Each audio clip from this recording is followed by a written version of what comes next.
ষষ্ঠ শ্রেণীর প্রিয় শিক্ষার্থীরা, তোমরা কেমন আছো? প্রিয় শিক্ষার্থীরা, আমরা এখন পড়ব অনুশীলনী 4.1 এর 1 নম্বর অঙ্কটি।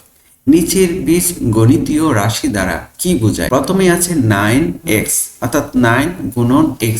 এটা দ্বারা আমরা কি বুঝি? ওকে, এটা আমরা লিখব সমাধান 9x হচ্ছে যে 9x হচ্ছে x এর 9 গুণ। এটার সাথে এটা কি সম্পর্ক? গুণ সম্পর্ক, অর্থাৎ x এর 9 গুণকে বোঝায়। এবার আসো 2 নম্বরে 5x প্লাস 3।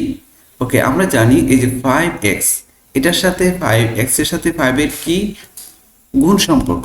তো এটা আমরা এইভাবে লিখবো যে 5x প্লাস 3 হচ্ছে x এর 5 গুণের সাথে 3 যোগ। এই যে x এর 5 গুণের সাথে আরো কত যোগ? 3 যোগ। এই কথাটাই লিখবো, যেভাবে বলা আছে দেওয়া আছে ঠিক এইভাবে লিখবো। 3 নম্বরে আছে 3a প্লাস 4b। দেখো 3a প্লাস 4b মানে হচ্ছে a এর 3 গুণের সাথে b এর 4 গুণের যোগ। a এর 3 গুণের সাথে b এর 4 গুণের যোগ। প্রিয় শিক্ষার্থীরা, এবার আসো 4 নম্বরে আছে 3a into b into 4c। তো এটা আমরা লিখবো a এর 3 গুণ, a এর 3 গুণ, b এবং c এর 4 গুণের গুণফল। এবার আসে 5 নম্বরে আছে 4x প্লাস ডিভাইডেড কত? 2, অর্থাৎ x এর 4 গুণের সাথে y এর 5 গুণের যোগফলের অর্ধেক। ডিভাইডেড বাই 2 মানে হলে যোগফলের কত? 4x প্লাস 5 এর এটাকে যোগ করেছি, এটা যোগফলেরকে 2 দিয়ে ভাগ করেছি, মানে 2 দিয়ে ভাগ করা মানে হচ্ছে অর্ধেক করা। ওকে, এবার আসো 6 নম্বর অঙ্কে। 6 নম্বর অঙ্কে বলেছে 7x মাইনাস 3y। এটাকে ভাগ করেছি কত? 4 দিয়ে, অর্থাৎ 4 ভাগের 1 দিয়ে ভাগ করেছি। তো এটা আমরা এভাবে লিখবো x এর 7 গুণের থেকে y এর 3 গুণের বিয়োগফলের 1/4। দেখো x এর 7 গুণ, ঠিক আছে, 7x মানে কি? x এর 7 গুণ। এটা থেকে 3y মানে কি? y এর 3 গুণ। এটার বিয়োগফলকে 4 ভাগের 1 দিয়ে ভাগ, অর্থাৎ 1/4 দিয়ে কি ভাগ। তারপরে আছে 6 নম্বরে দেখো x by 3 plus y by 2 minus z by 5। এটাকে আমরা লিখবো x কে 3 দ্বারা এবং y কে 2 দ্বারা ভাগ করে প্রাপ্ত ভাগফলের সমষ্টি। অর্থাৎ এই দুইটা যেহেতু সমজাতীয় চিহ্ন, সেজন্য দুইটার ভাগফলের সমষ্টিকে থেকে এই যে z কে 5 দ্বারা ভাগ করে বিয়োগ, সেটাই বোঝায়। এবার আসো 8 নম্বরে বলেছে 2x minus 5y plus 7z। এটাকে আমরা লিখবো, দেখো 2x মানে কি? x এর দ্বিগুণ থেকে y এর 5 গুণ। কি করব আমরা? বিয়োগ করব। এই বিয়োগ ফলের সাথে z এর 7 গুণ যোগ করব, ঠিক আছে, এটাই উত্তর। এবার আসো 9 নম্বরে যে 3/2, তারপর আছে কি x plus y plus z। এটাকে আমরা লিখব x y এবং z এর সমষ্টি মানে যোগফল এর 2/3। 3/2 মানে হচ্ছে 2/3। নাম্বার 10 এ আছে ac minus bx divided by কত? 7। এটাকে আমরা লিখব যে ac মানে হচ্ছে কি? a ও c এর গুণফল থেকে b ও x এর গুণফলের বিয়োগের, a আর c এর গুণফল থেকে b ও x এর কি গুণফলের পরে কি বিয়োগের 1/7 মানে 7 ভাগের 1। আসসালামু আলাইকুম প্রিয় শিক্ষার্থীরা, 2 নম্বর অঙ্কে দেখো এখানে আছে প্লাস মাইনাস ইনটু, বা এটাকে ইনটু বা গুণ বলে, ডিভাইডেড ডিভিশন অথবা ভাগ, ঠিক আছে। এটা 3টা নাম, হ্যাঁ, ডিভাইডেড বলে, ডিভিশন বলে, ভাগ বলে, বাই ও বলে। ওকে, তো চিহ্নের সাহায্যে লেখো। তো প্রথমে কি বলেছে দেখো, এক্স এর 4 গুণের সাথে ওয়াই এর 5 গুণ যোগ।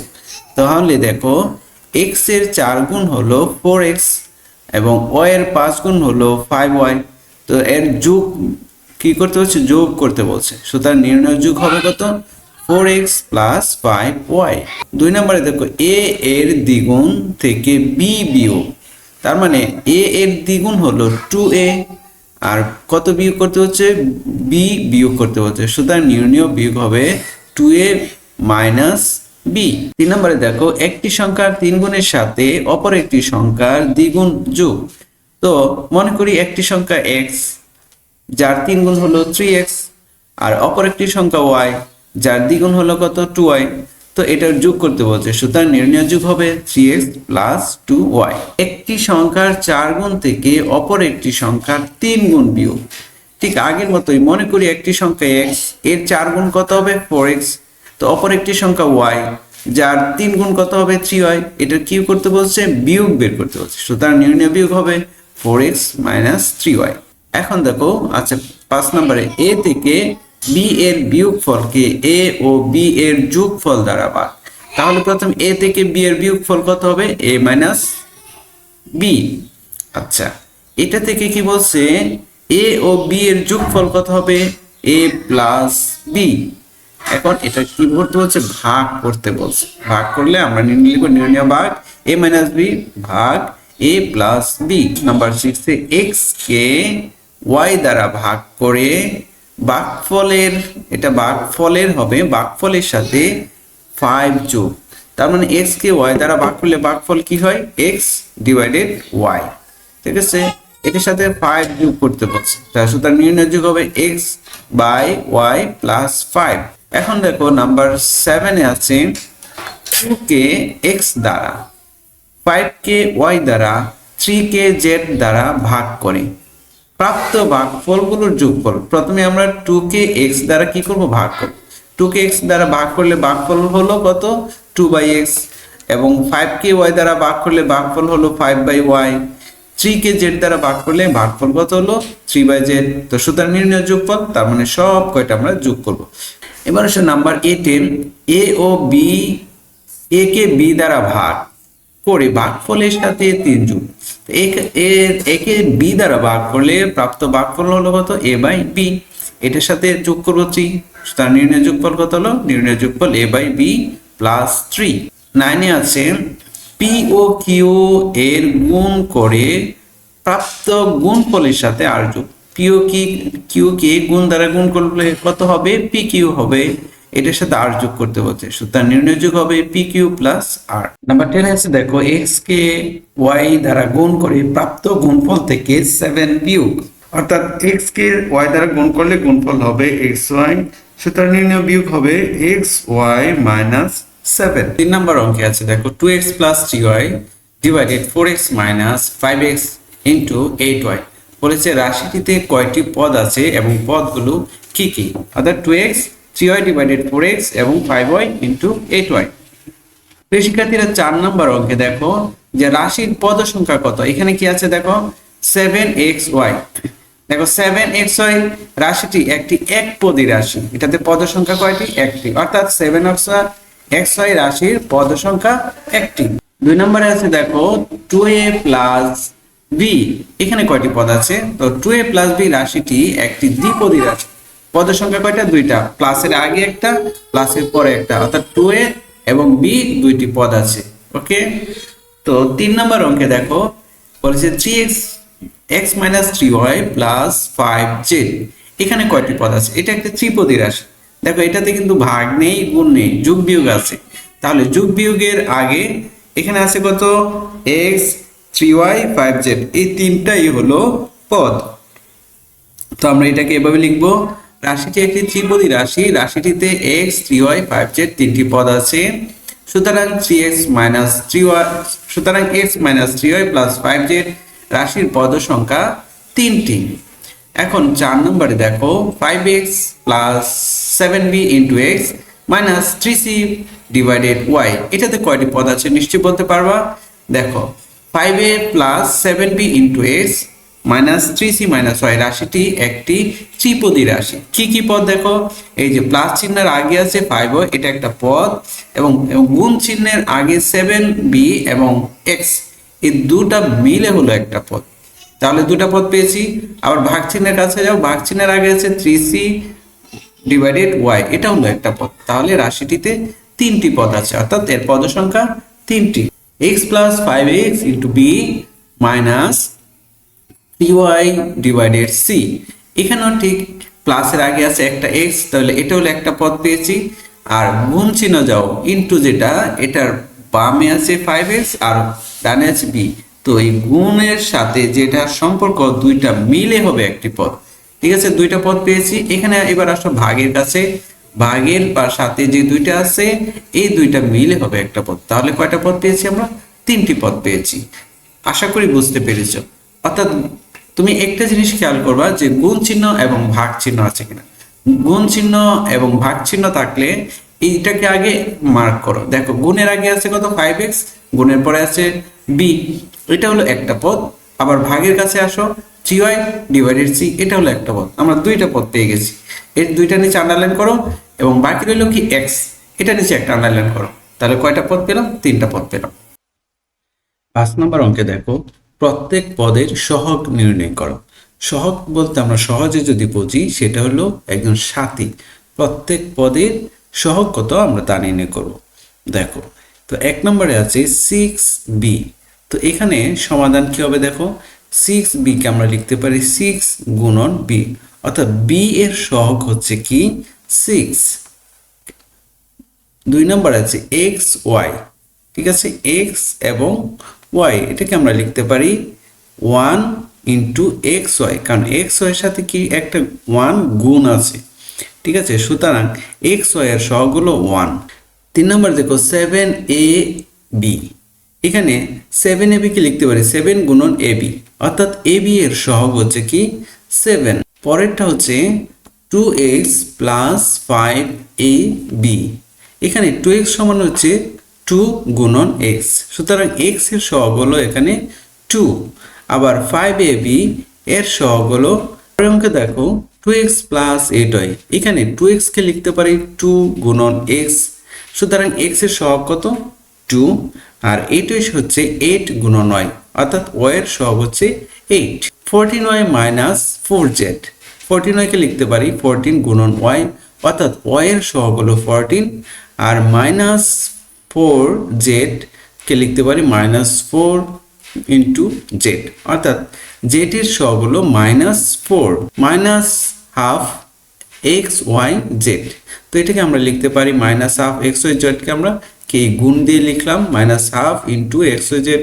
সুতরাং এক্স ওয়াই জেড এর সহগ হলো কত? Minus half. এখানে বলা আছে এ এক্স, অর্থাৎ এখানে এক্স এর আক্ষরিক যে সহগ সেটা আমরা নির্ণয় করব। তো এক্স এর আক্ষরিক সহগ, অর্থাৎ আক্ষরিক বলতে বোঝায় অক্ষরকে, এক্স এর সাথে কে আছে? এ আছে, অর্থাৎ এক্স এর সহগ হবে এ। পরেরটা দেখো এ এক্স প্লাস 3y, এ এক্স প্লাস 3y, তো এ এক্স সমান হলো এ ইন্টু এক্স, সুতরাং এক্স এর সহগ হচ্ছে কত? এ। এখানে কিন্তু 3 আসবে না, কারণ 3 এর সাথে কোনো এক্স নেই, এটা কি একটা আলাদা। এ এক্স প্লাস বি জেড, আমাকে বলছে এক্স এর সহগ নির্ণয় করতে, সুতরাং এ এক্স যেটার সাথে আছে আমরা শুধু সেটা নিয়ে কাজ করব। এক্স সমান হচ্ছে এ ইন্টু এক্স, অর্থাৎ এক্স এর সহগ এখানে কি? এ। পরে আছে দেখো p x y equal to, এটাকে আমরা লিখতে পি ওয়াই ইন্টু এক্স, অর্থাৎ এখানে এক্স এর সহগ হলো পি ওয়াই। ঠিক আছে, কারণ হলো এক্স এর সাথে পি এবং ওয়াই কি আকারে আছে? গুণ আকারে আছে, সেই জন্য আমরা এটা সহগ লিখেছি কি? P Y. 6 নম্বর অঙ্কে দেখো একটি কলমের দাম এক্স টাকা ও একটি বইয়ের দাম ওয়াই টাকা হলে নিচের রাশিগুলো দ্বারা কি বোঝানো হয়েছে তা লেখো। এখানে লিখেছে 3y, অর্থাৎ 3y হলো 3টি বইয়ের দাম, কারণ হচ্ছে একটি বইয়ের দাম y টাকা, তাহলে 3টি বইয়ের দাম কত? 3y টাকা। এবার আসো 2 নম্বরে, এখানে আছে 7x, 7x একটি কলমের দাম x টাকা, তার মানে 7x মানে হলো কি? 7টি কলমের দাম। নাম্বার 3 তে আছে দেখো x প্লাস 9y, অর্থাৎ x প্লাস 9y হলো একটি কলম একটি কলম কত এক্স, আর 9 হচ্ছে 9টি বইয়ের দামের সমষ্টি, দুইটা যোগফল। নাম্বার 4 আছে 5x প্লাস 8y। দেখো 5x প্লাস 8y হলো 5টি কলম, 5x মানে কি 5টি কলম, আর 8y মানে হচ্ছে 8টি বইয়ের দামের সমষ্টি। যেহেতু যোগ আছে সেজন্য কি আমরা লিখবো দামের সমষ্টি। Number 5 6y plus 3y। 6y, তো একটি বইয়ের দাম y টাকা, তাহলে 6y মানে কয়টা বই, 6টা বই, আর প্লাস আছে এখানে 3x মানে হলো 3টা কলম, অর্থাৎ যেহেতু প্লাস আছে তাহলে 6টা বই ও 3টা কলমের দামের সমষ্টিকে বোঝায়। প্রিয় শিক্ষার্থীরা 7 নম্বর অঙ্কে আছে একটি খাতার দাম x টাকা, একটি পেন্সিলের দাম y টাকা এবং একটি রাবারের দাম z হলে হচ্ছে 5টি খাতা ও 6টি পেন্সিলের মোট দাম কত। ওকে, তো আমরা এটাকে এইভাবে লিখবো যে 5টি খাতার দাম কত হবে 5x টাকা, কারণ কি একটি খাতার দাম x টাকা, তার মানে 5টি খাতার দাম 5x টাকা। একটি পেন্সিলের দাম y টাকা, তার মানে 6টা পেন্সিলের দাম 6y টাকা। এখন বলছে 5টি খাতা 6টা পেন্সিলের মোট দাম, মোট বলার কারণে দুইটাকে আমরা যোগ করব, সুতরাং 5টি খাতা ও 6টি পেন্সিলের মোট দাম 5x প্লাস 6y। একটি পেন্সিলের দাম y টাকা, তার মানে 8টি পেন্সিলের দাম হবে 8y টাকা। 3টি রাবারের মোট দাম, 3টি রাবারের দাম হবে কত, যে 3z টাকা, যেহেতু একটি রাবারের দাম z টাকা, সো 3টি রাবারের দাম 3z টাকা। যেহেতু মোট বলেছে তা আমরা যোগ করে লিখব, 4টি পেন্সিল ও 3টি রাবারের মোট দাম 8y প্লাস 3z টাকা। পরের অঙ্ক দেখো 10টি খাতা, 5টি পেন্সিল ও 2টি রাবারের মোট দাম কত। ঠিক আছে, তো 10টি খাতা, একটি খাতার দাম x টাকা, তাহলে 10টি খাতার দাম কত 10x। একটি পেন্সিলের দাম y টাকা, তাহলে কয়টি পেন্সিল, 5টা পেন্সিলের দাম 5y টাকা। একটি রাবারের দাম z টাকা, তার মানে 2টি রাবারের দাম 2z টাকা। তো এটাকে আমরা এভাবে লিখবো যে 10টি খাতার দাম 10x টাকা, 5টি পেন্সিলের দাম 5y টাকা এবং 2টি রাবারের দাম 2z টাকা। সুতরাং 10টি খাতা, 5টি পেন্সিল ও 2টি রাবারের মোট দাম হবে 10x plus 5y plus 2z টাকা। খ নম্বর আছে এক হালি কলার দাম 4 টাকা হলে 5 হালি কলার দাম কত। ওকে, আবার বলেছে 12টি কলার দাম কত। দেখো এক হালি কলার দাম কত x টাকা, তাহলে 5 হালি কলার দাম হবে কত 5x টাকা। ওকে, এখন বলছে যে 12টি কলার দাম কত। এক হালি কলার দাম হচ্ছে x টাকা, অর্থাৎ 4টি কলার দাম কত x টাকা। এক হালি মানে কি 4টি।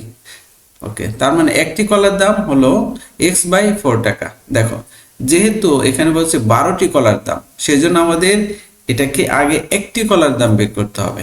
একটি কলার দাম পেয়েছি আমরা কত x/4, তো সুতরাং 12টি কলার দাম কি আরো বেশি হবে x/4 ইন্টু 12। এখন দেখো আমরা 4 দিয়ে 12কে কাটলে 3 4 কত 12। এখন 3 আর x এ গুণ করলে কত হয় 3x, অর্থাৎ এটার উত্তর হবে 3x টাকা। প্রিয় শিক্ষার্থীরা 8 নম্বর আছে সঠিক উত্তরটি খাতায় লেখো। এখানে বলেছে দেখো x এর দ্বিগুণ থেকে 5 বিয়োগ করলে নিচের কোনটি হবে। x এর দ্বিগুণ মানে হচ্ছে 2x, তো এর দ্বিগুণ থেকে 5 বিয়োগ, এই যে 2x বিয়োগ 5। ওকে, এটাই হলো সঠিক উত্তর। 3 নম্বর বলেছে a এর 3 গুণের সাথে x এর y গুণ যোগ করলে নিচের কোনটি হবে। a এর 3 গুণ মানে 3a, এর সাথে যোগ কত x এর y গুণ, x এর y গুণ মানে xy, 3a প্লাস xy, সেটাই উত্তর। 3 নম্বর আছে a এবং c এর গুণফল। a c এর গুণফল কত হবে, ac হবে এটা থেকে b ও x এর গুণফল, b ও x এর গুণফল হবে bx, অর্থাৎ ac আর bx পেয়েছি, বিয়োগ করতে বলেছে, তার মানে ac মাইনাস bx। এটাই হলো আমাদের উত্তর। প্রিয় শিক্ষার্থী, চ্যাপ্টারটি পুরোপুরি শেষ করেছি। পরবর্তী ক্লাসে আবার কথা হবে। আল্লাহ হাফেজ।